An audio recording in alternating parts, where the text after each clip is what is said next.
여론조사 문제를 좀 이야기를 해봐야 되는데 첫날 여론조사들이 지금 그게 문재인 후보의 지지율이 44.8 찍은 거 있고요. 그래서 리얼미터 조사는 지금 문재인 44.8, 안철수 31.3, 적극 투표층에서는 문재인 48.7, 안철수 29.9 이런 형태로 가고 있고요. 지금 뭐 중앙일보라든지 다른 매체에서는 안철수와 문재인이 굉장히 박빙으로 가는 것도 한두 개 나오고 있긴 합니다만 전반적인 흐름은 여론조사 조작 논란, 그래서 RDD, 랜덤, 디짓, 다이얼링 이것이 깨진 형태로 여론조사 한 게 아니냐는 의혹이 제기되는 이후에 다시 다 대부분의 여론조사들이 본 모습으로 돌아온 것 같은 그런 모양새입니다. 선관위에서 조사가 들어간다고 하니까 여론조사 기관들이 안 뜨거운 거고요. 그렇지. 예, 그래서 원래대로 들어간 것 같고 14일, 15일 기준으로 해서 또 주목할 만한 여론조사가 두 가지가 있습니다. 하나는 MBN에서 한 거고요. 하나는 한국사회여론연구소에서 한 건데 MBN에서 한 거는 자세한 내용은 선관위 홈페이지 참고하시면 되는데 문재인 45.4, 안철수 30.7, 홍준표 8.9 이렇게 나온 게 있고요. 한국사회여론연구소에서 한 것은 문재인 46.9, 안철수 34.4, 홍준표 6.8 이런 결과가 나온 게 있고요. 이번에 리얼미터 여론조사 나온 거는 CBS에서 나온 거고요.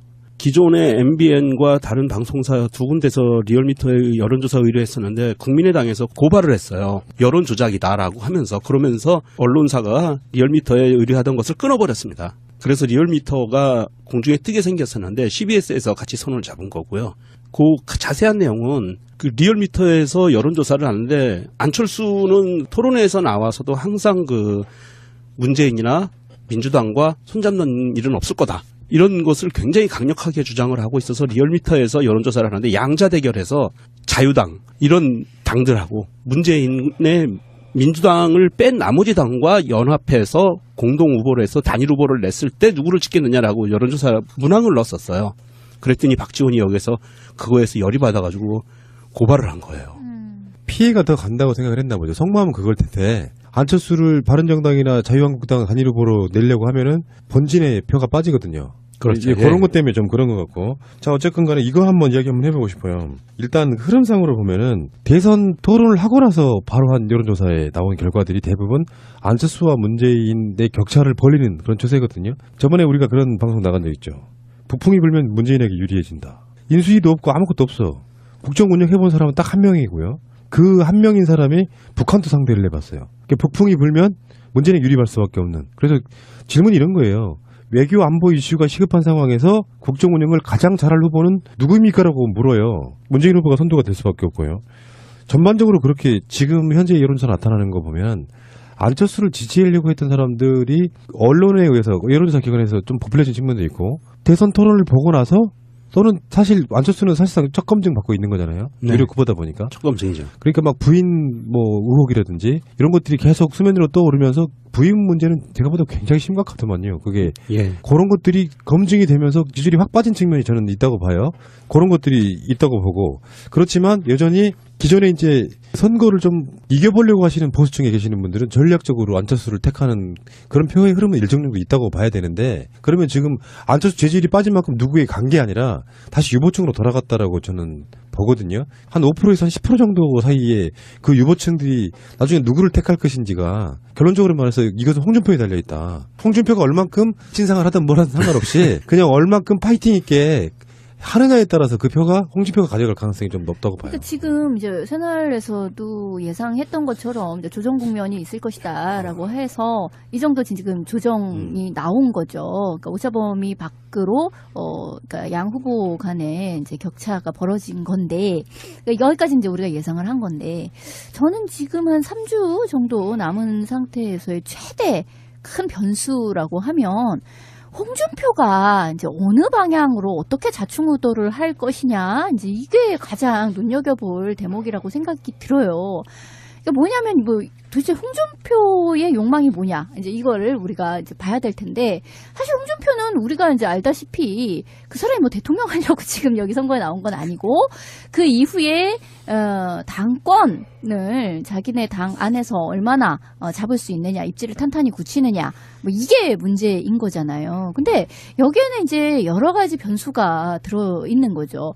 일단은 대충 뭐 지금 나오는 퍼센테이지로 뭐 7, 8% 만약에 이런 상태로 이제 계속 가느냐. 물론 우리는 TK 쪽에 고정표가 있기 때문에 이거보다는 더 나올 것이다 라고 생각은 하고 있습니다만 이 사람네들이 아이고야 이거 정말 10% 못 넘으면 끝까지 큰일 나는데 뭐 이렇게 이 안에는 어떤 불안이 잠재되어 있을 거라고 생각이 든단 말이에요. 왜냐하면 이게 또 이제 돈 문제가 또 상당히 커서 굉장히 당내의 경제적인 문제가 어려워진 상태로 바로 그 내년에 그 지방선거를 치르는 문제까지를 생각해 보면 이 돈 문제도 무시할 수가 없겠구나라는 거가 하나 있고, 또 하나는 이런 저조한 지지율을 가진 상태로 만약에 이 선거를 끝을 내버리면 아니 그것도 지방선거까지를 생각해 보았을 때 굉장히 악재를 안고 가는 거예요. 니네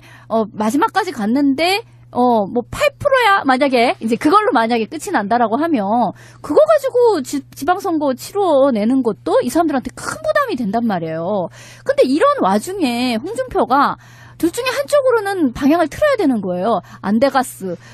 내가 내 표를 찾아와야 돼가스. 지금 안철수한테 가 있는 그런 원래는 나를 지지해야 되는 사람들인데 지금 안철수가 된다고 생각해가지고 그쪽으로 가 있는 사람들의 표를 내가 회수해 와야 돼가스. 라고 마음을 먹으면 안철수 후보를 엄청나게 이렇게 비방 내지는 공략하는 방식으로 갈 수도 있어요. 그렇게 해서 적어나마 15%라도 나는 챙기는 방향으로 갈켜 이렇게 마음을 먹으면 그게 안철수 후보에겐 상당히 악재가 되고 문재인 후보한테는 상당히 호재가 되는 방식으로 갈 수도 있는 거고요. 한편으로는 아니요 괜히 그렇게 해가지고 결국 선거비도 보전 못 받고 결과도 그다지 나빠지는 상태로 끝을 내지 말고 에이 그냥 이번 판 접어가네. 나는 누구도 지지를 하지 않아요. 하지만 접어가요. 이런 식으로 그냥 이제 말하자면 양아치적인 어떤 방식에 물론 나는 책임은 안 져. 하지만 나는 개망신은 아니요. 이제 이런 방식으로 간다고 하면 이거는 안철수 후보에게는 엄청난 호재가 되고 문재인 후보에게는 야 예상치 못한 핵폭탄인데? 라고 생각될 수도 있는 거예요. 좀 정리를 하자면 앞으로 후보들이 20일 동안 물론 전국을 다 돌 겁니다만 나름대로 거점 지역이라고 목표를 해서 덤벼들 지역들이 있을 거예요. 각 후보마다. 근데 홍준표도 유승민도 안철수도 다 지금 TK를 노리고 있을 거라는 가능성이 높아지는 거죠. 왜냐하면 다른 지역 안에서의 지지율은 어느 정도 확고해져 있고 그렇죠. 고정이지. 조금 이제 부동층으로 남아있는 게 충청권, 강원권, TK 요 정도란 말이에요. 나머지는 이미 문재인 후보가 어느 정도 압도적인 지지율을 고정표로 갖고 있는 듯한 모습을 보이기 때문에 지금 부정표로 돼 있는 TK 안에서의 인심을 얼마나 끌어다니는지 또 이걸 통해서 TK 출신의 타 지역에 살고 있는 TK 출신 영남인들의 그렇죠. 지지를 끌어들일 수 있는 데다 총력을 할 거란 말이죠. 수도권에 와 있는 TK 사람들을 또 그렇죠. 생각해야 되니까. 그래서 문재인도 이거 안에서 이제 내 밭을 지키는 것보다는 TK를 가장 먼저 어떤 그 공략의 핵심으로 놓고 가는 것이 저 안에서까지 지지를 받아낼 수 있다라고만 가능하면 이 선거는 완전히 완승이다 그렇죠. 라고 갈 수 있는 여건을 마련할 수 있기 때문이라는 거죠. 그래서 지금 홍준표가 경기권이나 뭐 이런 데 돌아다녀가지고 없는 남의 집 토끼를 잡는 것보다는 그나마 이걸 지키기 위한 유일한 걸림돌이 안철수와 문재인이기 때문에 이 두 사람을 싸잡아서 저기는 종북 세력하고 밀어붙일 거고 문재인은 이미 안철수를 적폐 세력, 안철수와 홍준표를 싸잡아서 적폐 세력으로 밀고 있기 때문에 그 교집합에 껴있는 안철수의 입장에서는 이쪽에서 저쪽에서 협공을 당하는 형태로 앞으로 유세전이 이루어질 거라는 상상이 가능한 거죠. 근데 이제 일단 전제는 해야 된다고 봐요. 유력 정당의 후보라고 하면 당선을 꿈꾸고 나옵니다. 홍준표가 대선을 포기했다는 시그널은 어디에도 없어요. 낙선 이후에 생각은 하겠죠. 낙선을 생각 안 한다는 게 아니라 선거에 나오는 사람들은 당선을 목표로 뛰는 거예요. 심지어 유승민도 심상정도 당선을 목표로 뛰는 겁니다. 그럼요.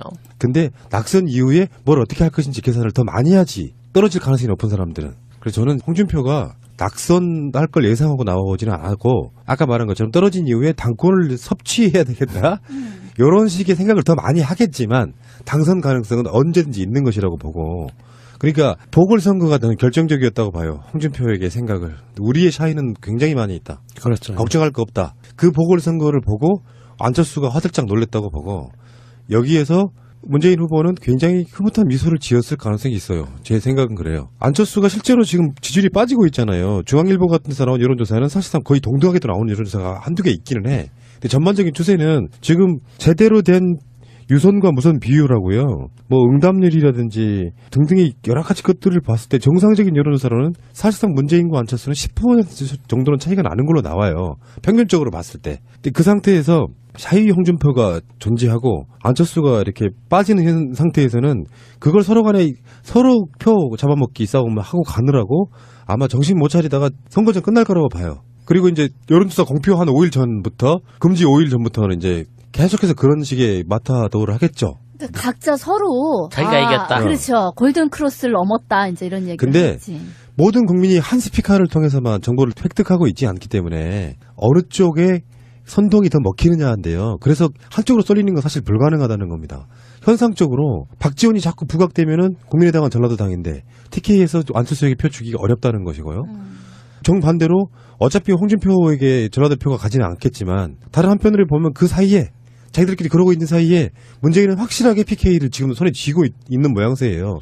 또 수도권 가져가지. 최소한 충청도 쪽에서 반띵만 해도 어느 정도 사실은 문재인 당선 안정권 지금 80% 정도까지 왔다고 보는 상태라고 좀 봐요. 사실 TK가 420만 유권자에 18대 대선에서만 해도 330만 명이 투표를 했던 엄청난 그 지역이에요.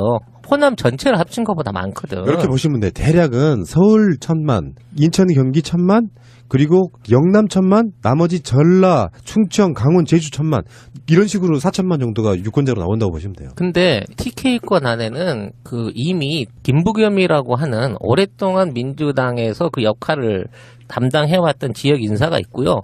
지금 앞으로 이제 문재인 후보가 TK에 공을 들이는 만큼 그동안 못 얻어왔던 이상의 역대급 민주당으로서는 그 많은 지지율을 건져 올릴 수 있는 가능성이 있는 데거든.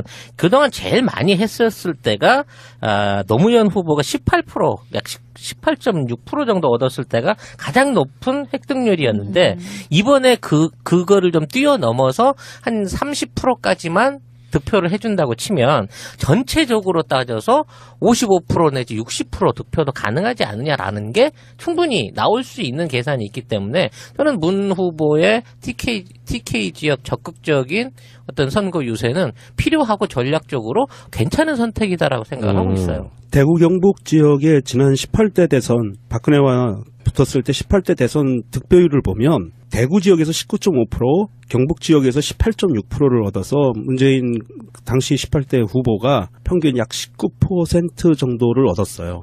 그 정도는 얻었네요. 그러니까 많이 얻었었고요. 완전히 볼모지가 아니라고 민주당의 불모지가 아니고 그리고 오늘 대구 가서 문재인 후보가 연설을 한 내용이 뭐냐면 저에게 2배만 더 주십시오라고 했어요. 목표가 35%네. 예, 2배만 더 줘서 압도적으로 이길 수 있게 해주십시오. 이렇게 이런 의미로 이야기를 했거든요. 그거는 19%의 2배면 38%, 약 40%의 지지율을 달라. 그런데 이건 현실 가능한 지지율 같아요. 보수 지지했던 분들이 투표장에 안 나오면 똑같은 표를 얻어도 득표율이 올라가는 거예요. 그렇죠. 네, 그런 측면도 좀 있고. 어쨌든 발상 자체는 굉장히 진취적이네요.